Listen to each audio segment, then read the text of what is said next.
Hey, welcome back to That'll Do Garage. Thanks for joining me today.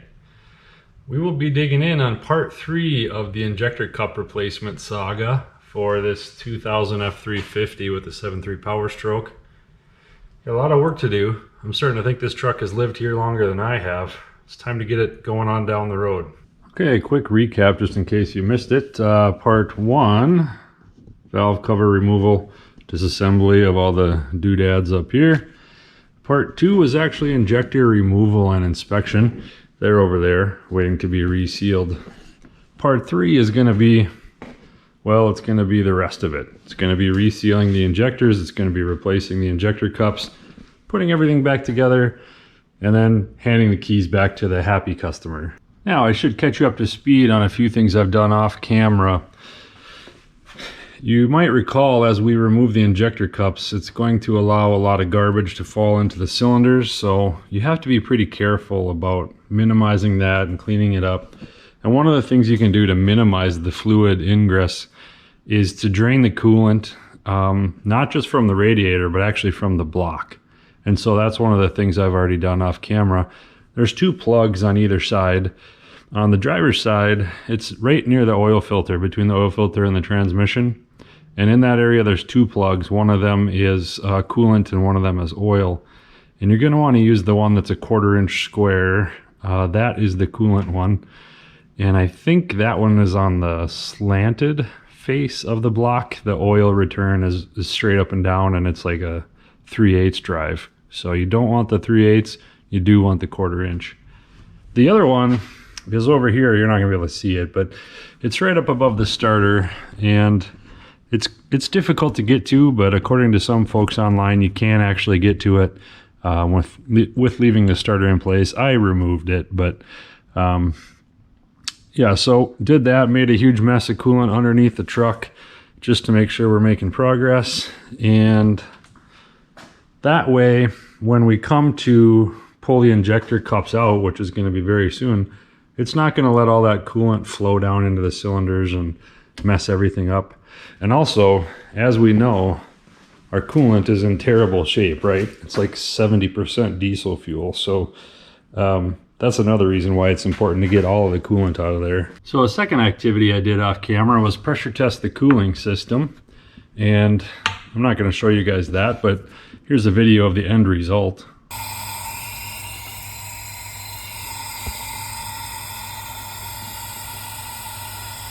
Yeah, what's happening there, I actually put a pump on the top of the reservoir here, gave this a little bit of pressure, like 5 psi, forcing air in here.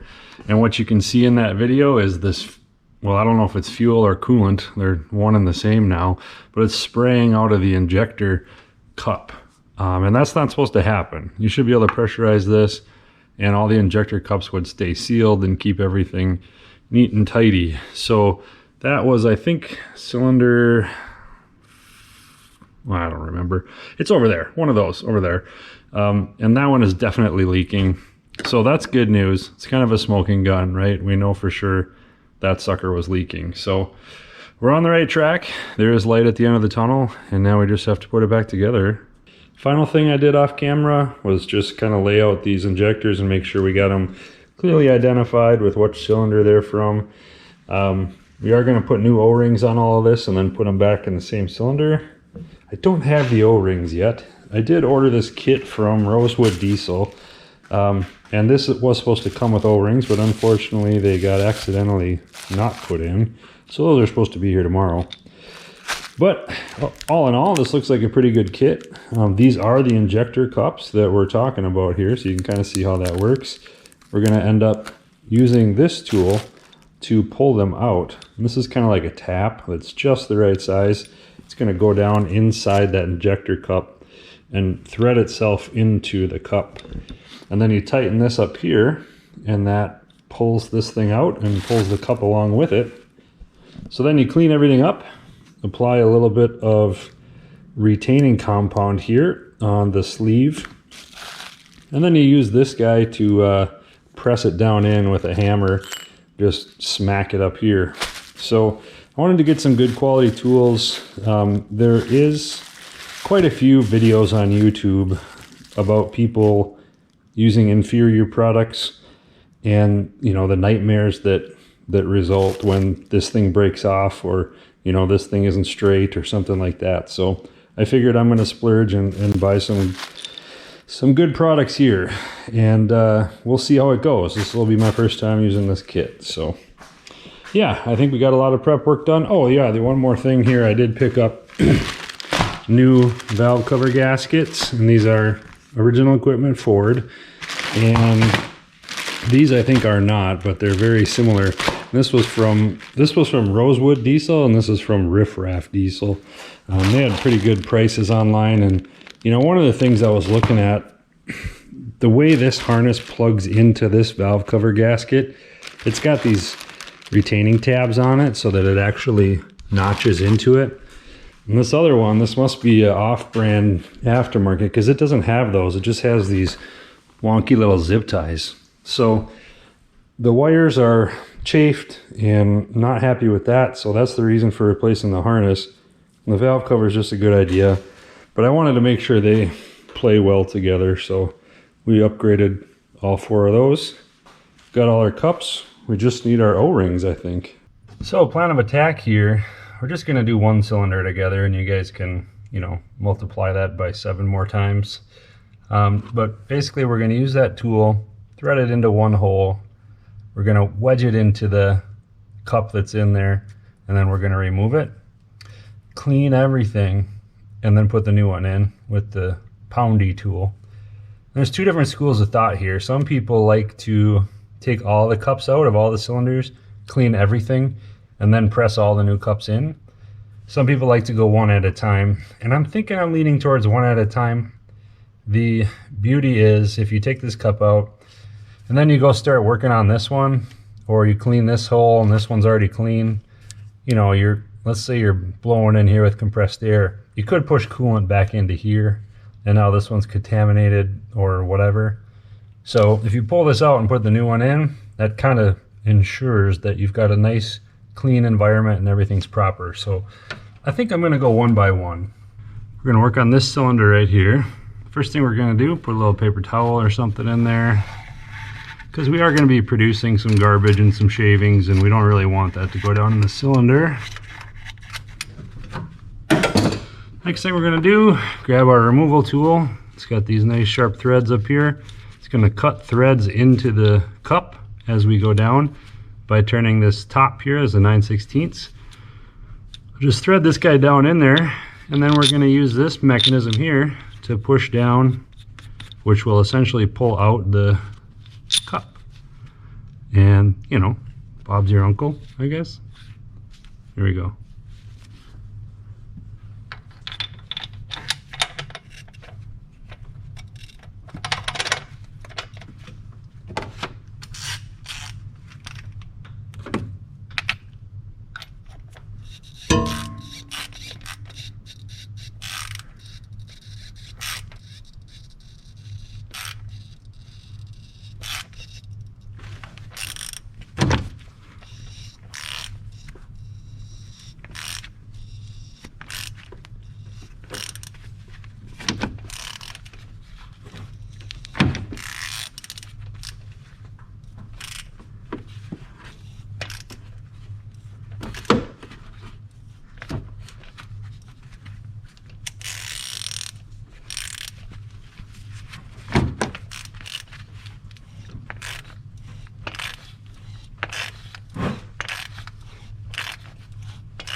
Okay, it just got pretty difficult. So now we're going to back it off just a little bit. The reason for that is it's really wedged in there right now. And if we pull it out, we might not be able to get the insert, get the cup off of the tool. So that's what we're supposed to do there.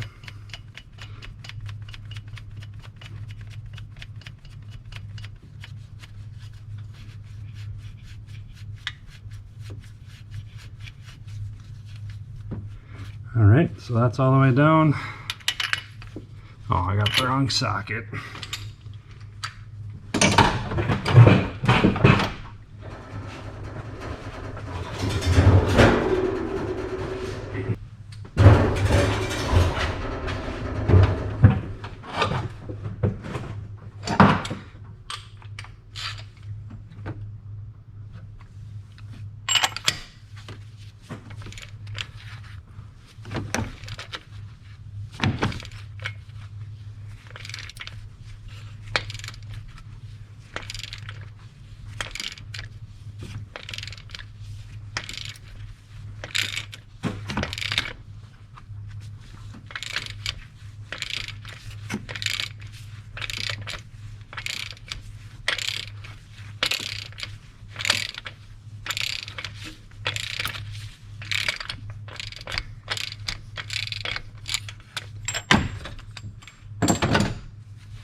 Voila.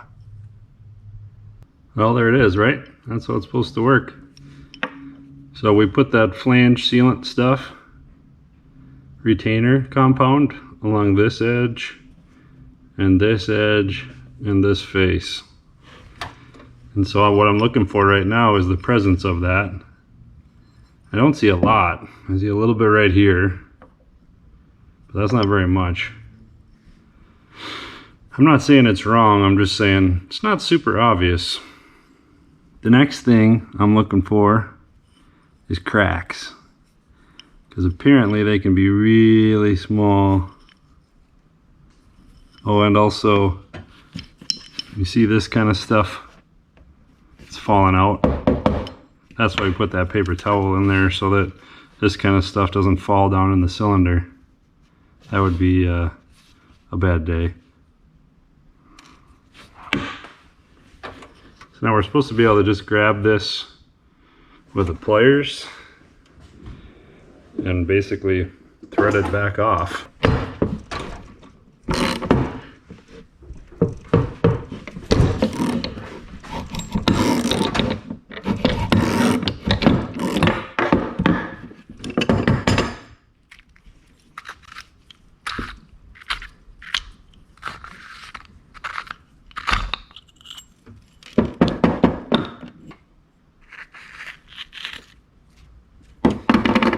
So there we are.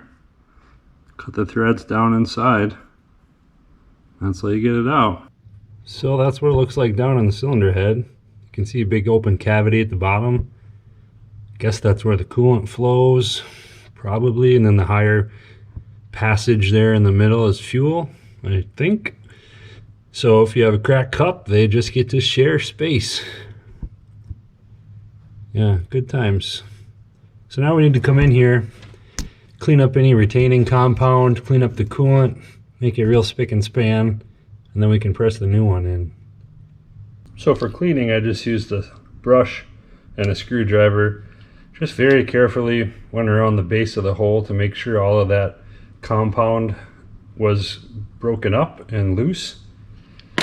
Same thing for the brush, just all around inside the bore, make sure there's nothing stuck to it. And then the last step was shop vac. Suck it all out, clean it with a cloth, and make sure it's pristine in there.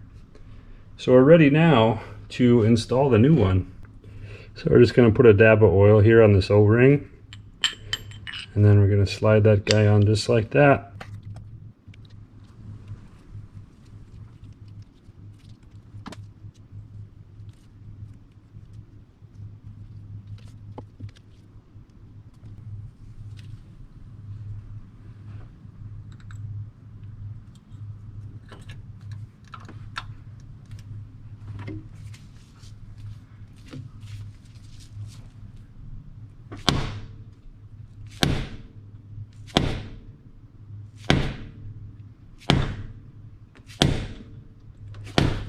Well, it's probably hard to tell because I was using a dead blow hammer, but basically you're going to just tap on that until the sound changes.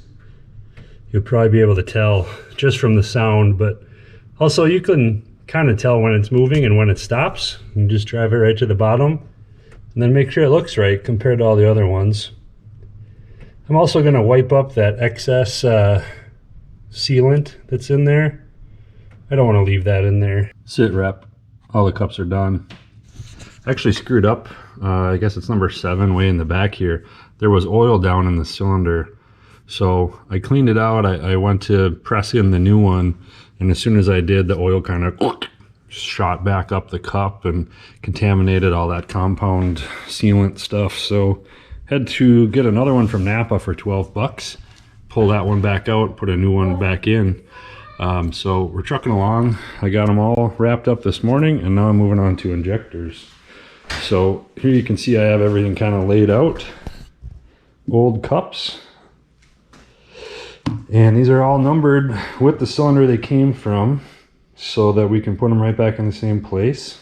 I have my new sets of O-rings with the new crush washers. And I'm not going to open those until I'm going to go one by one so that I can keep everything organized. I don't want to, accidentally put back a old O-ring or something like that.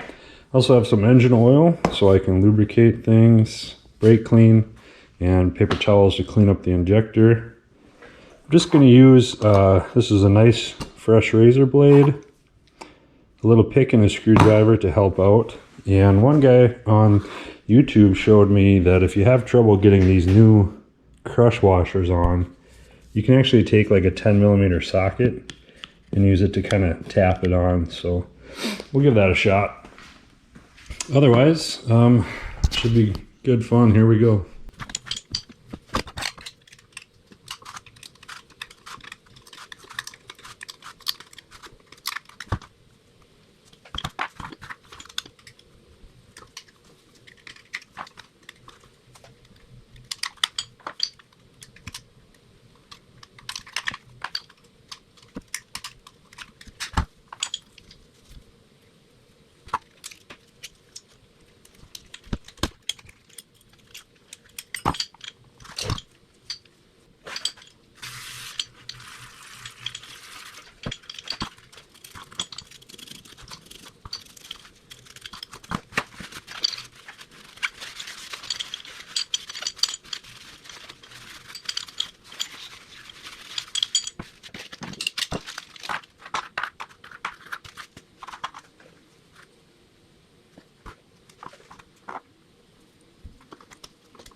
So we're back to putting injectors into the head.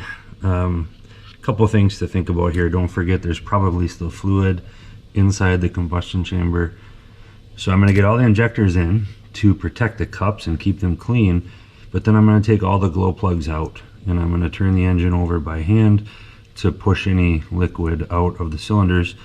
I just want to be, you know, quadruple sure on that, because you can actually destroy an engine. Well, that's an overstatement, but you could bend a connecting rod, you could hydrolock the engine, all kinds of bad things. So I want to be really, really safe on that. Next point, the injectors are a bit difficult to push in by hand.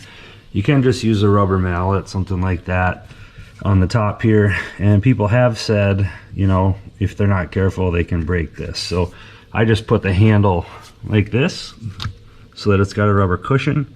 And then I hit the top of this hammer with my dead blow. Hopefully that's gentle enough, seems okay. I got it all the way down. You do never want to use the injector hold down bolt to pull the injector into place. There's just not enough strength there. And if you read on the forums, a lot of people say that these bolts actually come loose over time.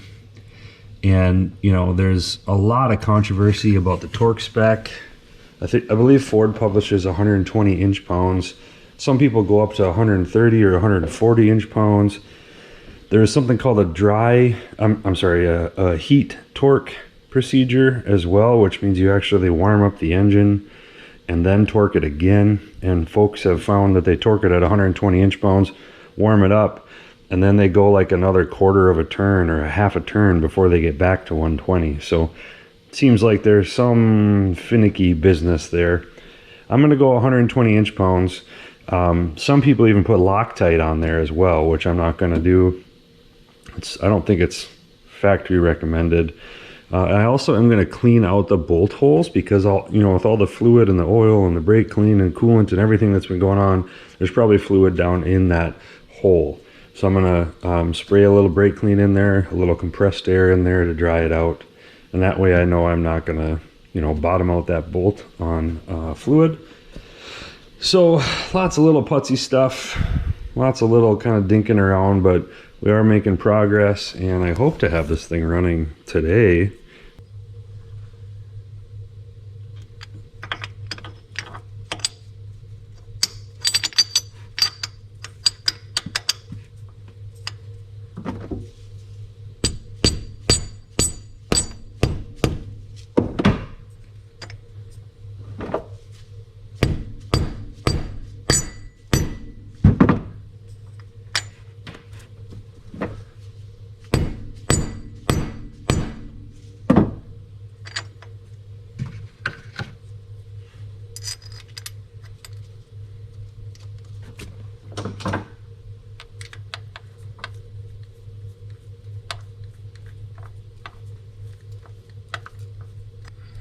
injectors are in and torqued. I put all the little spout oil redirecty guys back on. And don't forget these plugs. 4 of these guys. I have heard of people forgetting to put those back in, or they fall out and then this rail won't build pressure, and then, you know, you start kicking yourself. So next thing we're going to do is pull the glow plugs out of every cylinder, and then crank the engine over by hand slowly so that I can push all the fluid out of the cylinder. I don't have to worry about that.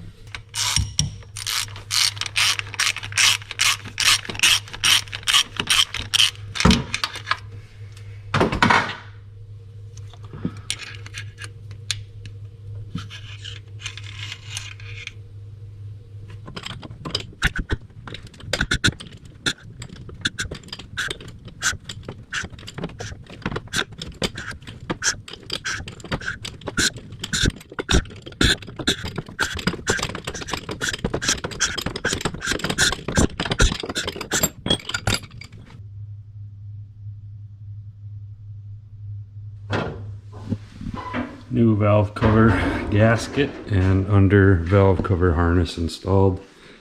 Just want to show you the difference here. This is the one I took off, and you can see these little guards are broken and are missing, and in a couple of spots the wire is kind of cracked and probably going to short out. So I don't know if that insulation was brittle, but this one got squashed under the valve cover too, the wire right here. So I got these. This is a Ford unit, and it's got all 4 of those little guards. And the other thing I like about this one just has these wires zip tied into place, but this one has these nice clips. Seems more secure to me. Clips in right there. So we'll carry on popping those together. And what do we got after that? We got tubes up here, a few electrical connections. I already did those 2 repairs I had to do on the electrical harness. Got to put the starter back in, put coolant in it. I'm going to change the oil too, because this garbage up here, you know, we may have got some contamination, some brake fluid, some coolant, all that stuff through the holes in the heads. And that'll be down in the oil pan now. So before we start it, we'll drop the oil. But I'm going to keep trucking on these valve covers here and get everything buttoned up. Yes, the coolant is red. We upgraded to Fleet Charge. It's got the SCAs already in it, so you don't have to worry about balancing that. So topped up the coolant, changed the oil. I have the glow plugs disconnected right now, just the key signal. I've cranked it once just to go like that and make sure that, you know, everything's moving as it should, and it sounds good. Got the battery charger on it because we're going to be cranking for a long time. Got to build all that oil pressure back up in the head. It's going to take forever, so I'm trying to just be patient about it. What else did I do? I changed the oil. I put that coolant plug back in on the block, put the starter back in. Man, I think that's about it. Yeah. Oh, and I flushed, I don't know, a gallon of diesel from the tank. I just kept running it until the tank ran dry. So I know I got everything off at the bottom. In that case, that's good.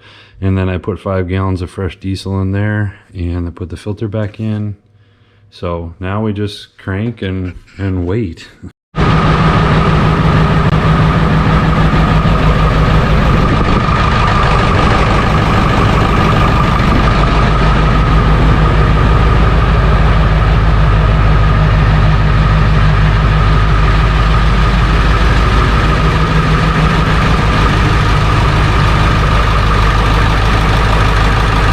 Well, it's early, about 7:30 the next morning. I was trying to get this thing done like 10 o'clock last night, and my little baby battery chargers couldn't keep up.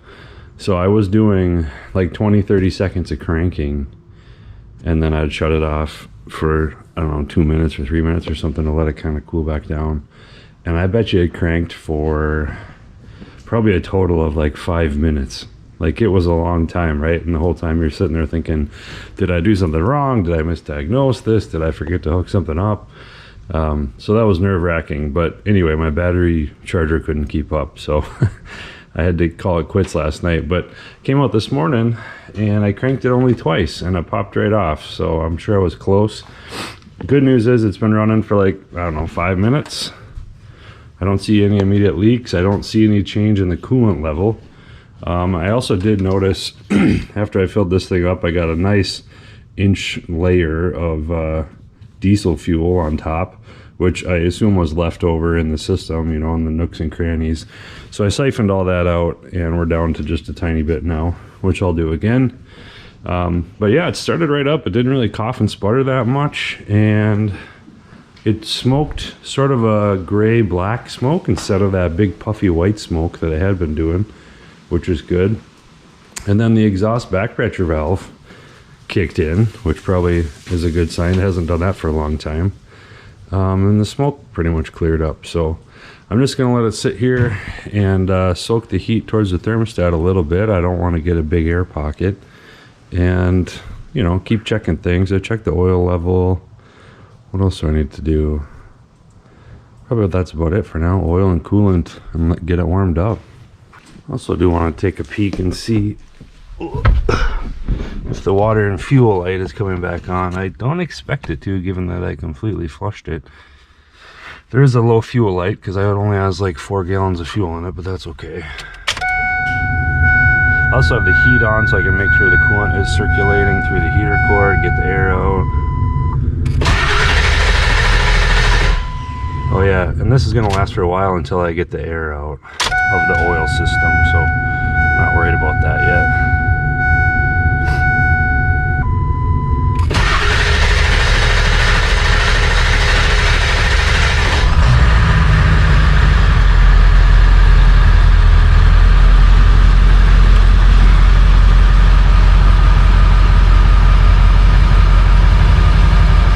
So far so good.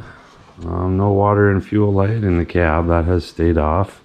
Temp gauge is coming up. It's at maybe, I don't know, 20-30% up into the normal.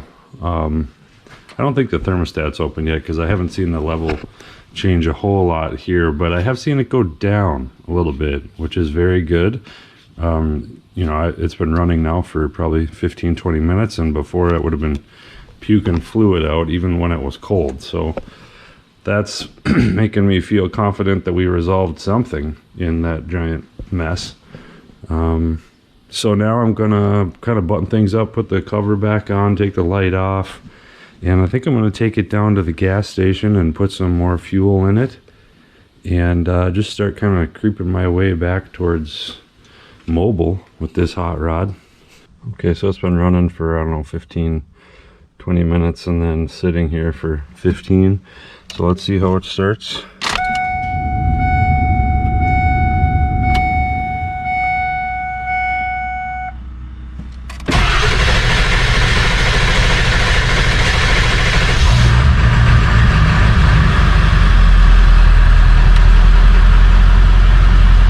Bit of a long crank, but I guess that's what gets better as you work the air out of the oil system. So we're gonna go drive over to the gas station and get some fresh diesel.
Okay, we just went over a 15-mile drive.